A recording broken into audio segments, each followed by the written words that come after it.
Sabrina, and we are out here in my kitchen again for some more experimenting.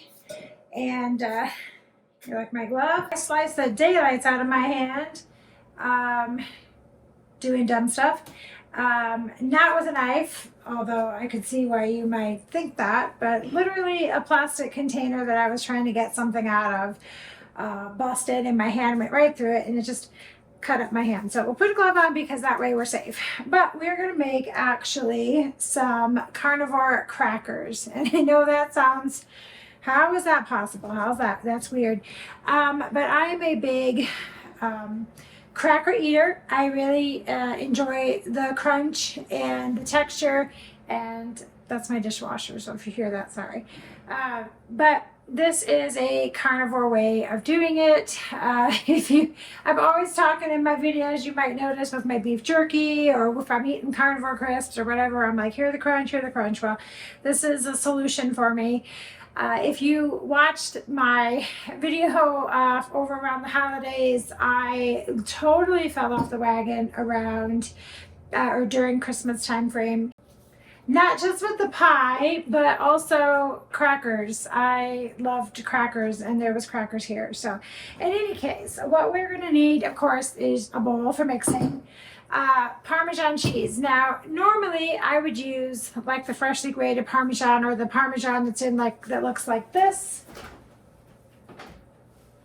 Normally when I do Parmesan, I use Parmesan like this, but I think for these crackers that this kind of Parmesan works better. I've tried these once before, and I did it with this, and I didn't use a food processor. I crunched it all up with my fork, and it wasn't as, I don't know, it didn't have the texture that I wanted. So I'm going to go ahead and try this, even though I know this isn't like the best. It'll be a couple eggs, and then I use, I banged my egg. I use this chicken breast in a can right here. This is actually, according to this, 12.5 ounces. But by the time you drain the water and everything out of this, I think it's probably closer to 9, in all honesty. But I use this can, 2 eggs, and we're going to do a cup of this cheese. You do not have to have a food processor. Like I said, I have made this once before, and I just used a fork. So this is going to be kind of an experiment, because we're going to use this cheese this time, and we're going to use a food processor. I have my oven preheating to 425. I will say the last time I made these, I had them in for about 30 minutes, and they were starting to get, because I originally was thinking 35, but 30 minutes I started checking, and they were done at that point. So 30 minutes is how long I put them in for. And then I just have this is like a smaller jelly roll pan. It is old and messed up looking. I just put a sheet of parchment paper in the bottom of it. The other thing, if you had a smaller rolling pin to roll this out, that would be super helpful. All I have is my decorative Ray Dunn, and then a big wooden one, but it's actually too big to fit in here. So I'll get another piece of parchment paper, and I'll end up squishing it down, because you'll squish it down really, really flat. So I'm going to move the camera so that you can see what I'm doing over here, and we're going to go ahead and get started. Okay. So the first thing I'm going to do is I'm going to go ahead and open this and drain the liquid out.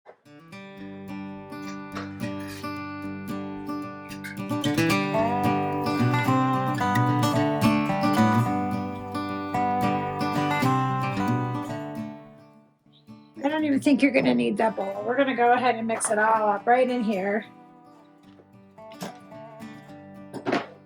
My food processor has definitely seen better days.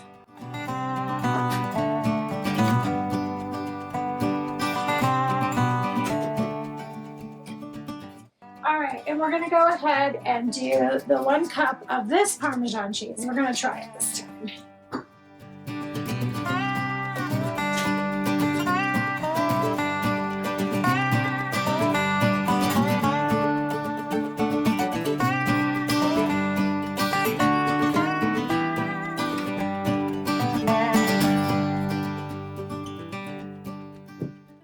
So 1 cup of of the Parmesan cheese.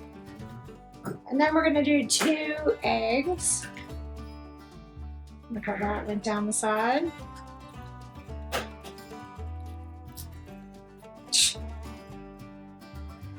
Like that. I'm so professional over here. Okay, so then we're going to go ahead and put this on here. We're just going to pause this.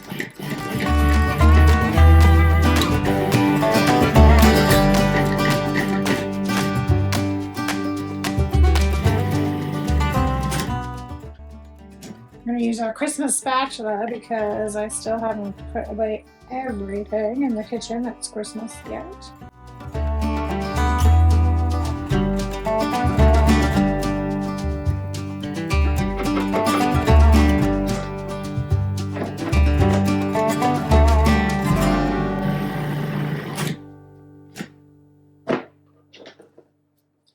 All right, so this looks like a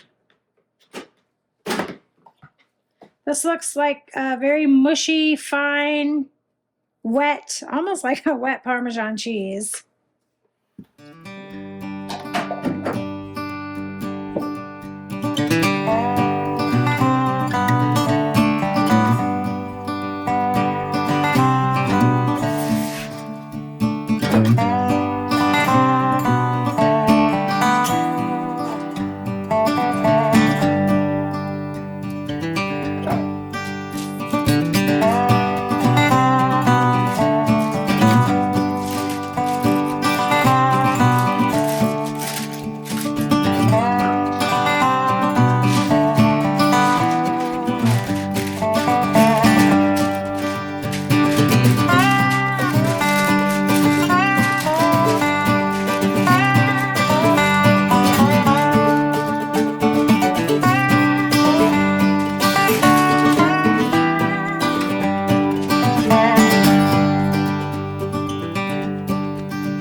So this is not the greatest. I mean, I'm obviously couldn't do this really well. It would have worked better with a smaller rolling pin.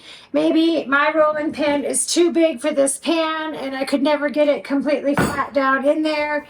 So with a smaller rolling pin, I could have got it much more flat and even, but this is going to be good enough for me. This guy is preheated to 425. I'm going to go ahead and stick this in here. It is going to go in for, I'm going to put it start at about 25 minutes and I'm going to start checking it after that because I made them one time before here and 30 minutes was actually pushing it. All right, so we are getting pretty close.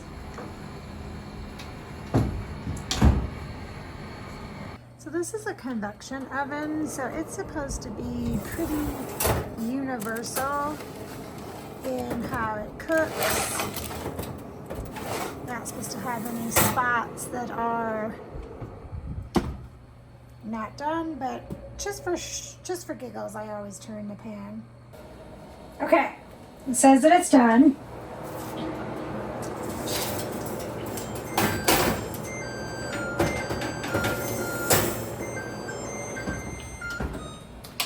This is what it looks like, and the edges are very, very crispy, and I did check this to see if it was hard, and it is.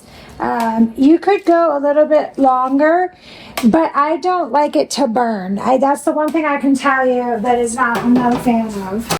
I will cut it with the pizza cutter while it's hot so that it can be in its strips. I just have just a regular old pizza cutter, and I just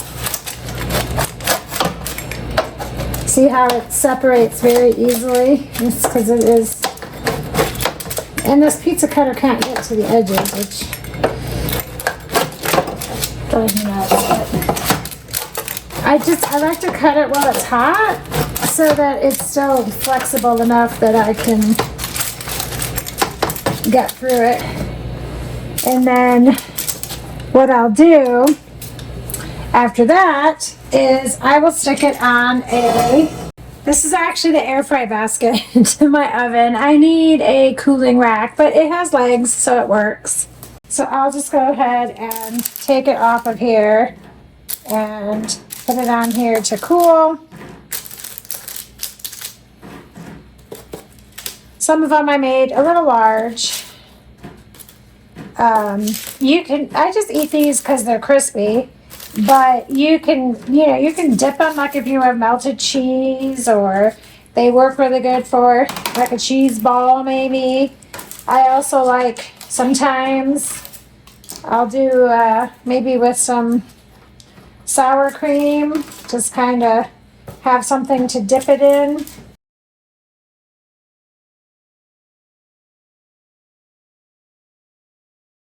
Now, I don't know if you can hear that.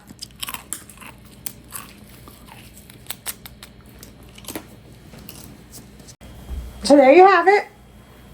It doesn't make a whole lot of them. You could definitely double the recipe if you wanted, but I don't make these very often. I don't keep them around as like a regular snack or anything like that. For me, I'll just keep snacking on this. And it's chicken breast, and it's Parmesan cheese, and it's eggs. So it's good for you, but you know, cheese can tend to be sneaky.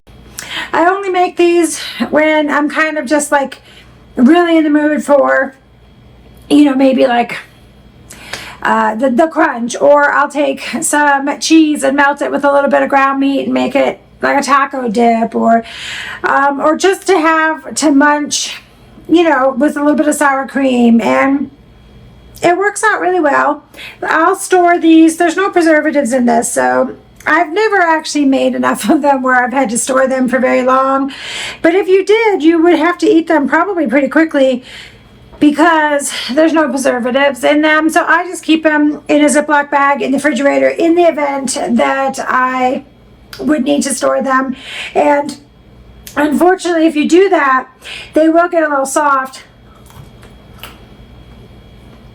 But like I said, they don't ever last for me, so I never actually store them anywhere.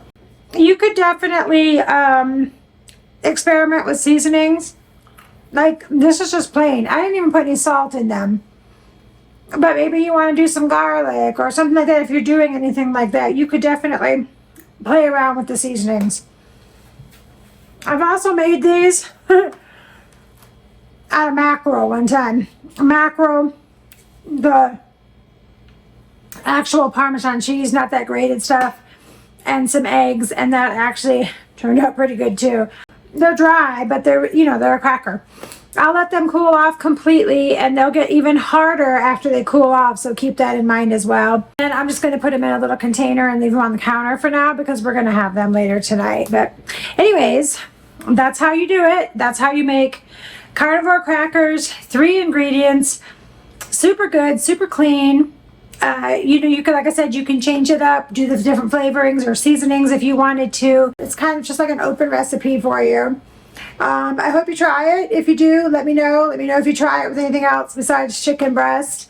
Hopefully you got something from this. I always joke around that in my kitchen it's always a little bit of a disaster because it's all new to me. I'm learning, I'm trying new things, and it's been a long day from work, and I just was kind of in a mood for a little snack. I just thought I'd throw this together. I'm going to start filming when I do this kind of stuff because maybe somebody else might be interested in it. If you're interested in seeing more videos like this, comment down below.